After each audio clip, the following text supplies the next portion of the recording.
education away from what we have right now, which is traditional education. That's, you have so many Carnegie units, you had 4 classes of math and 4 classes of English and so many classes of history to graduate, to what is called outcome-based education.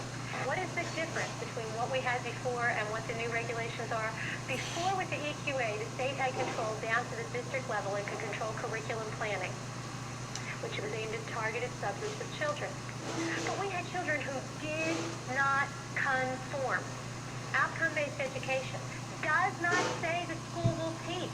It says the student must demonstrate.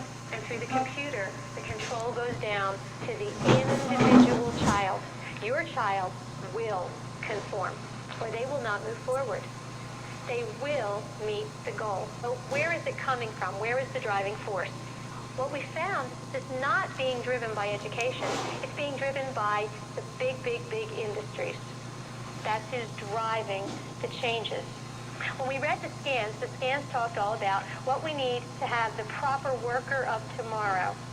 And this is business telling education what business needs or wants in the worker of tomorrow. What's the best way to change the behavior? What's the best way to attack the attitude? And serves it back up to the child. You've all heard the lifeboat story, right? There's 10 people in the lifeboat only holds 9. Who are we going to throw out of the lifeboat? And if I told you that story, all of your mind would start thinking, who am I going to throw out of the lifeboat? The first time I heard the lifeboat story, I was a grad student. And I said to the prof, well, we're not throwing anybody out of the lifeboat. We'll throw a rope out of the back of the lifeboat and somebody swims in a 1-hour shift. There's only ever 9 people in the boat and everybody only swims 3 hours a day, it's an hour at a time. He said, there's sharks in the water. I said, there's a shark bag in the boat. And the conversation ended. But I was a ringer because I knew that he had controlled the universe. So I've heard hundreds of suggestions. If I had said to you, save everybody in the boat. But I didn't say that. I said, who are you going to throw out of the lifeboat? And so your mind went right over here. If I control the universe of choices, I can mold someone's behavior. It makes the child think that they made up their own mind when they really didn't, because I gave them some very concrete guidelines inside of which they had to make up their mind. And that's a very valid way of changing a behavior. So the EQA was the basis for curriculum planning for all the districts in the state. And it was a mandatory test. The districts had to take it because they had to base their long-range plan on it in order to get their state money. What did the EQA test?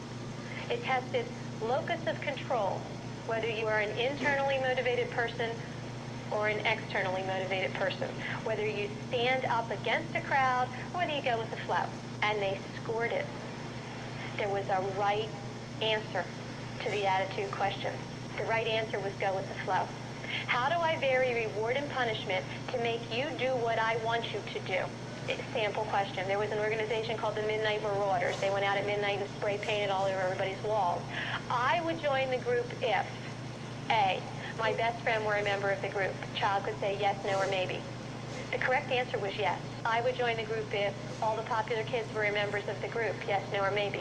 The correct answer was yes. I would join the group if my parents would ground me if they found out. The correct answer was no. You are supposed to avoid punishment, but you are supposed to honor commitments to friends and go with the group. The goal was collectivism. After 200 years of folly and